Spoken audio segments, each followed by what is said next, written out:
अस्सलाम वालेकुम, welcome to my channel the dark room. I hope आप सब ठीक होंगे।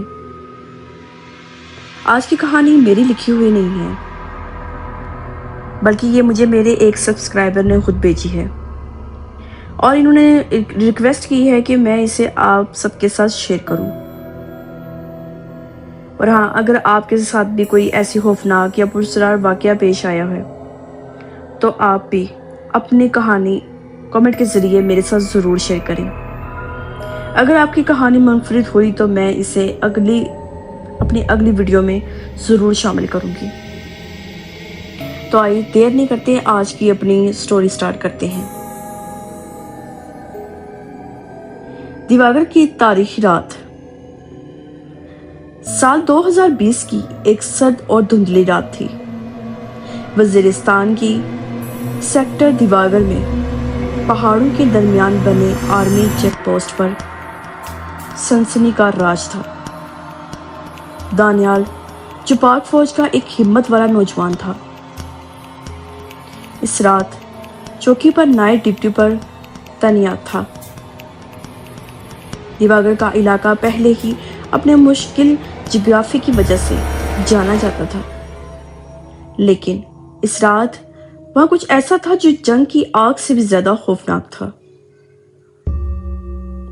रात का तकरीबन 2 बजे दानियाल अपनी गन संभाले अपने पॉइंट पर खड़ा था। देख रहा था जब अचानक पहाड़ों के पीछे से एक अजीब सी सिसकी की आवाज आई। वो कोई जानवर नहीं था और ना ही किसी इंसान की आवाज थी।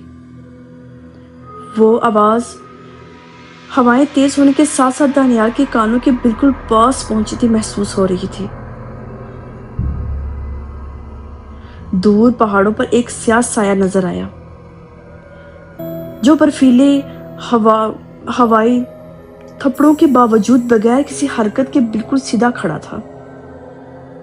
जैसे ही दानियाल ने इसकी तरफ टार्च का फोकस किया, वो साया पलक झपकते ही गायब हो गया। थोड़ी देर बाद चौकी के लोहे के दरवाजे पर जोर जोर से दस्तक होने लगी। दानियाल ने अलर्ट होकर आवाज दी, कौन है वहां? कोड बताओ। कोई जवाब नहीं आया।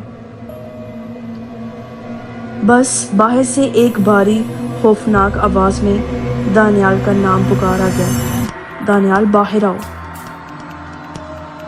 हैरत की बात यह थी कि इस चौकी पर मौजूद बाकी साथी गहरी नींद में थे और इतने शोर के बावजूद भी कोई नहीं जागा।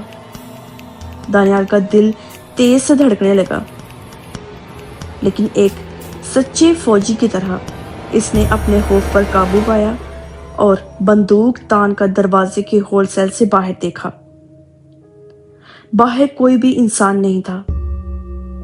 वहां सिर्फ 2 सुर्ख चमकती हुई आंखें अंधेरे में तैर रही थी और जंग आलूद पुराने फौजी बूटों के निशानात चौकी के दरवाजे की तरफ आते दिखाई दे रहे थे, लेकिन वो निशानात उल्टे थे। दानियाल को समझ आ गई कि ये सरहद पार कोई शख्स नहीं बल्कि दिवागर के इस सुनसान पहाड़ों का एक कदीम और भयानक साया है जो हर चंद साल बाद नाइट ड्यूटी पर मौजूद अकेले जवान को अपना शिकार बनाने आता है।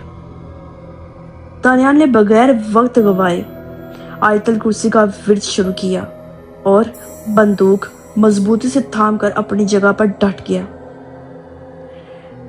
जैसे ही आयतल कुर्सी की तिलावत फिजा में गूंजी, बाहर से एक दर्दनाक चीख सुनाई दी और चौकी की छत पर पड़े भारी पत्थर जोर जोर से हिलने लगे। फिजा में बारूद और पुरानी गली सड़ी बू फैल गई। दानियाल अपनी जगह से 1 इंच भी पीछे नहीं हटा और फजर की अजान तक मुसलसल तलावत करता रहा। जैसे ही पहाड़ों के पीछे से सुबह की पहली किरण निकली और मस्जिद से अजान की आवाज आई, वो भयानक चीखें और साया गायब हो गए। सुबह जब बाकी साथी उठे तो इन्हें कुछ याद नहीं था, लेकिन चौकी के बाहर लोहे के दरवाजे पर गहरे पंजों के निशानात صاف موجود تھے۔ دانیال نے اس رات نہ صرف اپنی جان بچائی بلکہ ثابت کیا کہ ایک فوجی کا حوصلہ کسی بھی نادیدہ خوف سے کہیں زیادہ مضبوط ہوتا ہے۔ الحمدللہ یہی تھی آج کی کہانی۔ اگر یہ واقعہ واقعی اسی طرح پیش آیا تھا تو اس سے ہمیں ایک بہت اہم سبق ملتا ہے کہ مشکل اور خوف کے وقت اللہ تعالیٰ کو یاد کرنا ہی سب سے بڑی طاقت ہے۔ اس سبسکرائبر نے بھی آیت الکرسی پڑھ کر اللہ سے مدد مانگی اور اللہ تعالیٰ نے اسے مضبوط رکھا اور محفوظ بھی رکھا۔ آپ کا اس کہانی کے بارے میں کیا خیال ہے؟ اگر آپ کے ساتھ بھی کبھی کوئی ایسا پراسرار یا خوفناک واقعہ پیش آیا ہے جس کی آج تک آپ کو سمجھ نہ آئی ہو، اگر ہاں تو اپنی کہانی ضرور کمنٹ کریں۔ ممکن ہے آپ کی کہانی میری اگلی ویڈیو کا حصہ بن جائے۔ میں ہر کہانی پڑھتی ہوں اور منفرد اور دلچسپ کہانیوں کو اپنے چینل دی ڈارک روم پر ضرور شیئر کرتی ہوں۔ اگر آپ کو آج کی ویڈیو پسند آئی ہو تو ویڈیو کو لائک کریں، چینل کو سبسکرائب کریں اور بیل آئیکن ضرور دبا دیں تاکہ آئندہ آنے والی ہر نئی اور خوفناک کہانی آپ تک سب سے پہلے پہنچ سکے۔ اللہ حافظ۔ ملتے ہیں اگلی ویڈیو میں ایک نئی پرسرار اور دل دہلا دینے والی کہانی کے ساتھ۔ اپنی ڈھیر ساری دعاؤں میں یاد رکھیے گا۔